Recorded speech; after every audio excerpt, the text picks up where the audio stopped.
The first crack appeared on an ordinary Tuesday morning. Alexei wasn't supposed to be home. He'd told his wife, Katya, that he was heading to a meeting across town, and she had kissed him distractedly, already balancing her phone between shoulder and ear, coffee in hand, toddler at her feet. Nothing unusual. But an hour later, traffic had cleared unexpectedly, and the client had rescheduled last minute. So Alexei turned around, just another boring glitch in the matrix. He opened the front door quietly, out of habit more than caution. Their home was warm, quiet. The scent of Katya's perfume still hung faintly in the air, floral, faintly bitter, familiar. He heard her before he saw her, a soft murmur from the hallway, her voice low, urgent. His feet stopped moving. He still thinks it's his child. It's better if he never finds out. Silence. Then a faint laugh. Nervous, shaky. His heart slammed against his ribcage, an instinctive animal reaction. He leaned closer, careful not to creak the floorboard near the wall. I know, it's a mistake, but we can't undo it now. I love him, but please, don't call again. Not like this. I can't risk it. Clicked. Alexei stepped back, fast and soundless, nearly tripping over the corner of the rug. He didn't wait for her to find him there. He walked straight back out, shut the door softly behind him, and drove aimlessly for 45 minutes, staring through the windshield like he was watching someone else's life unfold. By the time he returned home that night, his expression was unreadable. But he didn't say a word to Katya. I didn't ask. He didn't scream, didn't even flinch. But that night after she fell asleep, he went down to the basement where he stored old electronics. He pulled out a small Wi-Fi security camera he'd bought during a failed attempt to make the home smarter. He dusted it off and spent the next hour quietly configuring it from his laptop, heart pounding with every keystroke. It was so easy it made him sick. The next morning, while Katya walked their son to preschool, Alexei installed the camera in the living room, disguised behind a decorative plant near the bookshelf. She wouldn't notice. She never noticed details like that, not when she was busy hiding something. He stared at the live feed from his phone. Perfect angle, clear sound. He could hear everything now. The betrayal hadn't been confirmed, not yet, but it had slithered into the house, coiling around his ribs like a serpent. Alexei had always been a man who trusted quietly, without ceremony, but trust once broken doesn't crack. It detonates. The first few days passed like walking through fog. Everything looked the same, but nothing felt right. Katya moved to the house as she always did, efficient, calm, careful with their son, cheerful in front of neighbors. She asked Alexei how his day was, folded laundry, sent emojis in their shared chat. Nothing seemed off, at least not on the surface. But he noticed things now, the way her phone was never out of reach, the abrupt way she minimized calls if he walked into the room, the occasional faraway expression on her face like she was replaying something in her mind that had nothing to do with him. Every night, once the house was asleep, Alexia would slip out of bed and review the footage. He told himself it was stupid, that maybe he'd misunderstood what he heard that day in the hallway, that it could have been about someone else entirely. But then came the Thursday. Katya was sitting in the living room with a glass of wine. On the feed, she looked tired, beautiful, lost in thought. Her voice was barely audible, but he'd adjusted the mic sensitivity. She was on the phone again. No, he hasn't said anything.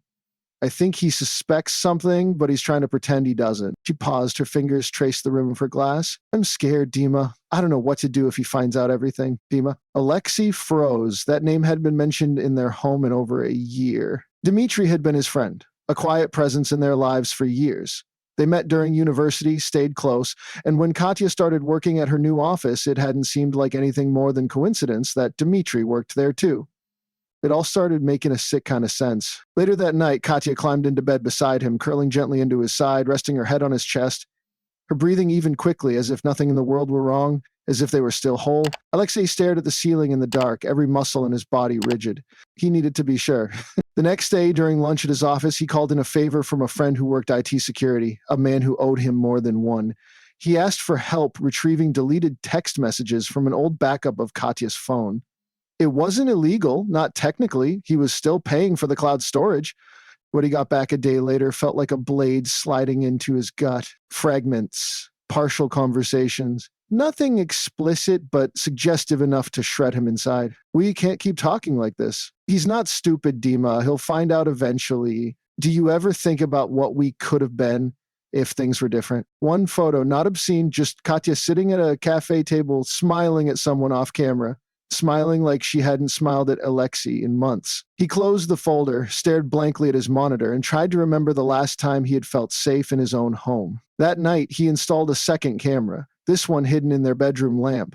The thought of it made his skin crawl, but he had to know. Not just for him, for the child, for the life they'd built. If this was all in his head, he needed proof of that. If it wasn't, he needed a way to survive the truth. By the second week, Alexei had stopped thinking of the house as home. It was a set now, each room a stage, every conversation a performance. He moved through it with calculated restraint, like a man acting out a role he no longer believed in. On the outside, nothing changed. He still kissed Katya on the cheek before work, played with their son in the evenings, asked polite questions over dinner. But inside, a quiet fury simmered. A slow corrosion. The recordings continued, each one stacking on top of the other like bricks in a wall he couldn't stop building. One evening, while Katya bathed their son upstairs, Alexei sat at his desk reviewing the day's footage. Most of it was routine, mundane chores, phone calls, their child playing on the carpet. But around 2:17 p.m., a shadow passed across the living room. The front door opened.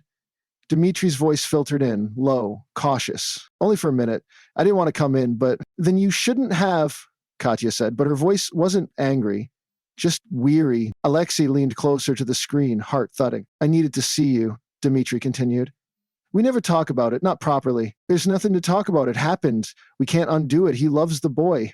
He's a good father. And you? Dimitri asked. Katya hesitated. I'm trying to be a good wife. Not I love him. Not I'm happy. I was trying. They didn't touch. There was no kiss. No confessional passion, just silence.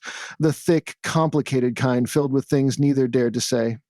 Dimitri left after 5 minutes. No evidence of a crime. Just the residue of history. But for Alexei, it was worse than proof. It was intimacy. The kind that survives despite guilt. Despite time. That night, while Katya read a bedtime story to their son, Alexei pulled an old photo album from the bottom drawer of his wardrobe. Something had been gnawing at him since he'd heard Dimitri's voice. A feeling. He flipped through the pages until he found it. A summer barbecue 4 years ago, before the pregnancy. There they were, Dimitri and Katya standing far too close beside the grill. She was laughing. Open, unguarded, leaning into him in a way that wasn't quite appropriate. He wasn't touching her, not physically, but his eyes were already on her, the way no friend should look. Alexei had taken the photo himself. He felt sick, like he was the last person to arrive at his own wake. He stared at the image for a long time, fingers trembling. Then he carefully removed it from the sleeve, turned it over, and there, in the corner, was a note he'd never noticed. Barbecue at Dima's place. Dima's place. He hadn't remembered it like that. He was always under the impression it was hosted at their mutual friend's house. But if Katya had labeled it that way, if it was his place, what else had been misremembered? What else had he been blind to? The next morning, Alexei said nothing. But inside, the last thread of denial finally snapped. He couldn't live like this, half in one world, half in another. He needed to know. All the way, no shadows, no suggestions, no more blurred edges. And so, 3 days later, while Katya took their son to a playgroup, Alexei did something he never thought he'd do. He took a strand of their child's hair from a brush in the bathroom, a toothbrush for the cheek swab, everything he needed sealed and ready. The test kit had arrived 2 days before in an unmarked envelope. He hadn't told a soul. He told himself it was for clarity, for peace, but the truth was simpler. It was revenge. He wanted to know the truth so he could hold it cold and undeniable and use it like a weapon. That evening, as Katya sat on the sofa reading, their son asleep upstairs, Alexei brought up the footage on his phone. He pressed play. Dimitri's voice filled the room. Katya froze. The color drained from her face as she heard her own words echo back. He loves the boy. He's a good father. When the recording ended, silence swallowed the room. Alexei looked at her. Not with anger, not even with grief, just something deeper, something broken. Katya's voice cracked as she finally spoke. I never meant to lie. I didn't know how to tell you. I didn't even know for sure. I still don't. Did you love him? Alexei asked. Her eyes filled with tears. She didn't answer. And that somehow hurt more than if she'd said yes. The house felt colder after that night. Katya moved through it like a ghost, no longer singing softly as she folded laundry, no longer filling the kitchen with the scent of cinnamon or roasted apples. She avoided Alexei's eyes. He didn't press her. They became polite strangers, sharing the same walls, brushing shoulders in silence. Their son, blissfully unaware, laughed and played and asked his usual endless stream of questions.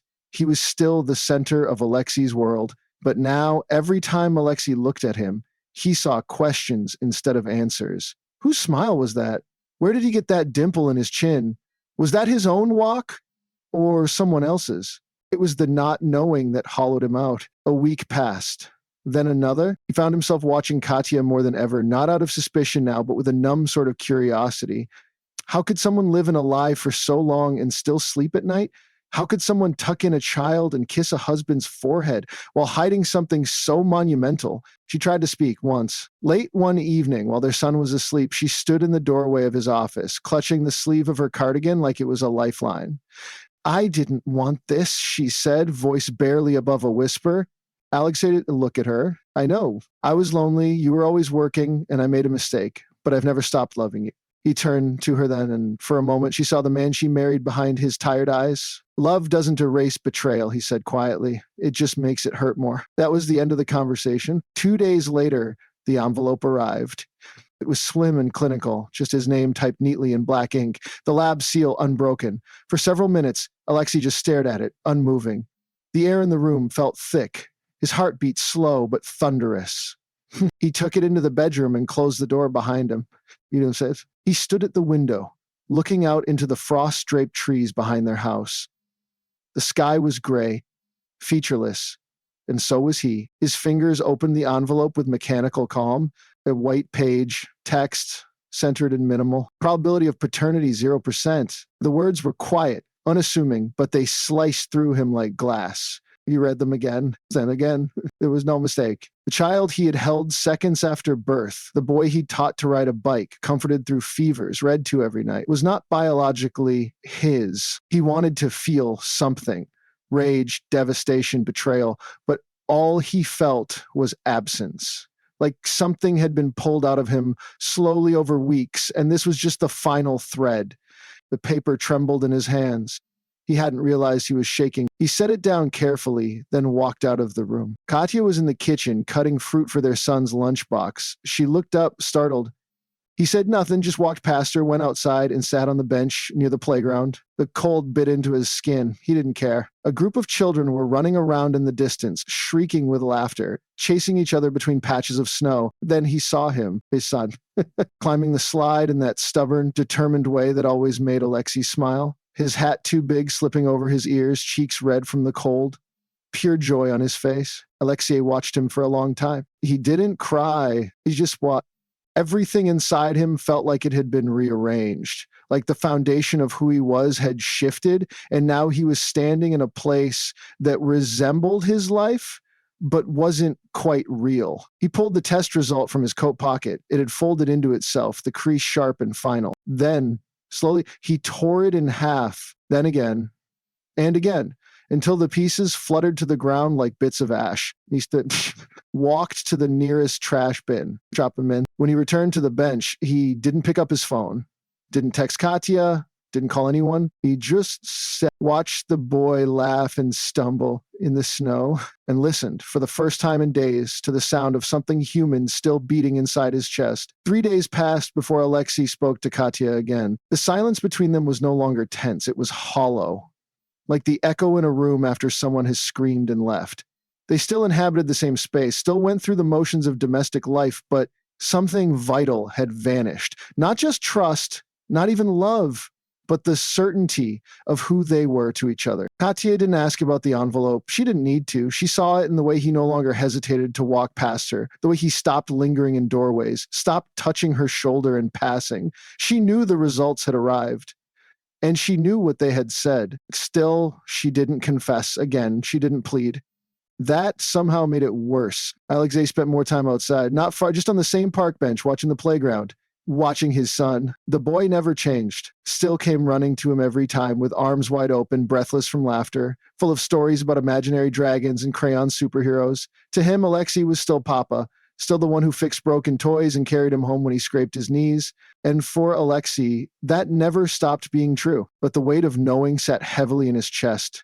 He had the truth now. But truth was a strange thing. It didn't always set you free. Sometimes it built a wall between you and the life you'd already built. He tried to imagine walking away, starting over. A different apartment, weekends with shared custody. Explaining the unexplainable to a child too young to understand betrayal, but old enough to feel its shadow. And then what? A life built on bitterness, courtrooms and signatures and cold, rational logic? No, he couldn't do that. Not yet. Maybe not ever. On the fourth day, Alexei found himself holding the small plush bear their son slept with every night. Its ear was slightly torn, its stitched eye a little loose. He smiled despite himself. That's when he noticed something odd. The bear's back seam had been restitched, hastily, imperfectly. Curious, he slid a finger beneath the loosened thread. Inside, he found a small folded note, written in Katya's handwriting. It wasn't addressed, it wasn't dated, just a message, short and raw. If you ever find this, it means I've lost your trust. I never meant to lie. I was scared, and I buried the truth under the life we were building. But I see you, I always have. Even when I was lost, you were still the only place that ever felt like home. He sat down, the note trembling in his hands. It wasn't an excuse. It wasn't even an apology, just honesty. Too late, maybe, but real. That evening, as the sun dipped behind skeletal trees, casting long orange shadows across the snow, Alexei took his usual seat on the park bench. In his hand, he held the torn note. In the other, nothing. No camera, no test result, no proof. It's just silence. He watched his son playing with other children, shrieking with joy, cheeks flushed from the cold. Then the boy spotted him and ran toward him at full speed, arms stretched wide. Papa, Alexei caught him mid-sprint, lifting him into the air, letting out a breath that felt like it had been trapped in his lungs for weeks. He held him close, tighter than usual. And then, without looking, Alexei opened his hand and let the pieces of the note fall into the wind. They scattered, twisting through the air before disappearing into the snow. He looked up at the sky, pale blue, cloudless. Inside him something shifted, not healed, not forgotten, but rearranged. Maybe, he thought, not everything is decided by blood. Maybe what matters is who stays, who chooses to love even after the fracture. Maybe this was still home. Maybe.